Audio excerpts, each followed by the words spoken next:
Please help me welcome to the stage an alumni from UNC Chapel Hill. He's been here a lot. Help me welcome Russell Johnson, ladies and gentlemen.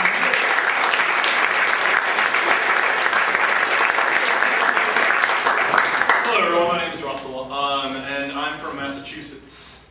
No, that was good. I'll walk that one away. A lot of people don't like Massachusetts because we have gay marriage. They'll call it same-sex marriage, but it's gay. I've been to one, it was gay. And a lot of people don't like gay marriage. I actually do like gay marriage. I'm not gay, but it's nice to look at a guy and be like, I could.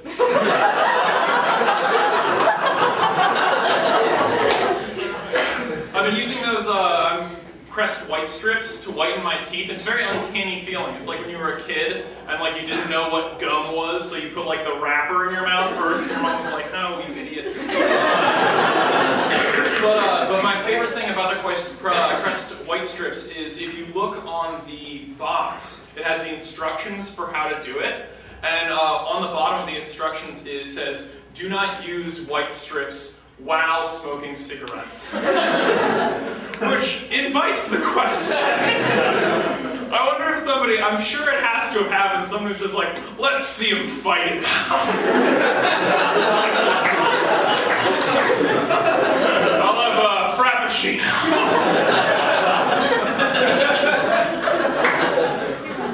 I love it when the same thing can mean something completely different when you're in a different context. Like when you're singing Christmas carols and you're singing I'm Dreaming of a White Christmas and you're surrounded by racists. They're dreaming of a different Christmas from you. I love my car. I'm a big car guy. How many of you guys like BMWs? Anybody? Car audience. I don't have that on biodiesel.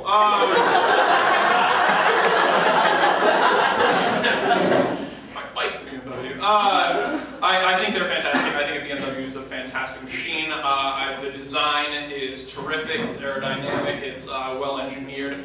I just think it's a beautiful machine. It's why I drive a '91 Honda Civic. Because call me crazy, I think a '91 Civic is about the closest you can get to a BMW for about $700.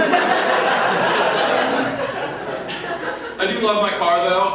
I love it in and of itself, but also because of the process I went through to get it, which involved me actually paying attention to car commercials, which is not something we're accustomed to doing, and for a very good reason. It's because car commercials are idiotic. They just have the most ridiculous stuff. They don't make any sense. So I will spare you the need to actually pay attention to them and tell you a few things that go on in car commercials. The first is that car commercials always show the car doing something, then tell you not to do that thing. You'll always see, like, the car will just be going off-roading, and at the bottom of the screen, little white letters will say, "Do not attempt." You know, like going over like slick terrain, not hydroplane. It's like, "Do not attempt." It'll be like taking a U-turn, and it's like, "Do not attempt." Acura does not make U-turns. It gets really egregious too, because I remember, this is true, you might remember this commercial. There's a commercial a while ago where a Subaru was being chased through a labyrinth by a Minotaur. And at the bottom of the screen it's like, "Do not attempt." Professional driver, professional Minotaur. The other thing I don't like about car commercials is they always advertise low APR financing. No one knows what that means. I guarantee never in the history of cars have two guys been like sitting on the bus stop and being like, "Oh my god, you see that one go by? The APR financing on that. It's down to here." The only way you're going to get me to buy a car is if you show that it has spikes on the side and fire coming out the back, like the Scorpions car from Greece. It's a good car right there. The other thing that car commercials do is they tell you how quickly the car goes from 0 to 60. They're like, "Oh, it goes from 0 to 60 in 8 seconds." My question is, when do you need to go from 0 to 60 in 8 seconds? Because the only instance I can think of is if you're running from the cops. And are criminals really that big a demographic that we advertise directly to them? While we're at it, why not just advertise how many bodies you can fit in the trunk? The Acura comfortably seats 4 in its trunk. Do not attempt. My favorite car commercials, these are probably your favorites as well, are the ones with the crash test, and it's always the exact same commercial. It shows this like giant airport hangar, and it's all these like German guys in like lab coats for some reason, and they have clipboards. And then it shows the crash test, and the car just hurtles into a wall, and shrapnel's going everywhere, and like the crash test on his head is going through the license plate. And then it always says the exact same thing. 5-star safety rating. That's the 5-star? I kind of want to see the 1-star. What's that look like? It just hits the wall and explodes. It doesn't even need to hit the wall, it just goes near the wall. You're driving all listening to Pink Floyd's The Wall, and your car in No, man. Probably should have unloaded.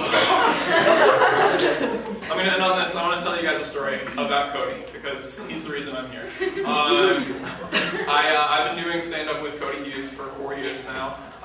Many venues, here many times, other places many times. And my favorite Cody Hughes story remains from when we were doing a show in the Union Auditorium. It was a competition, so a bunch of people were just competing, and a bunch of people doing stand-up. None of us really knew each other. There was a big crowd of people, and people just get up and, you know, when their name was called. And Cody had this hilarious set that I don't think he's ever done again for good reason, called Letter to Asian Parents.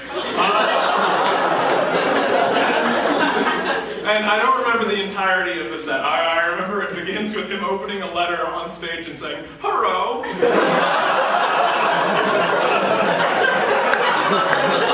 So that's fine, and then it goes downhill. Because the content of the letter was mainly, "Dear Asian parents, don't name your kids things like Ching Wang Wan, because then when I meet them, not my jokes, then when I meet them at a bar and like dance with them and get to know them, I can't look them up on Facebook later, because I don't know how to spell their names." And when he introduced this letter, he got up and started talking. He's like, "Are there any Asians in the audience?" I didn't hear anything. So he said, "Let's tear them up."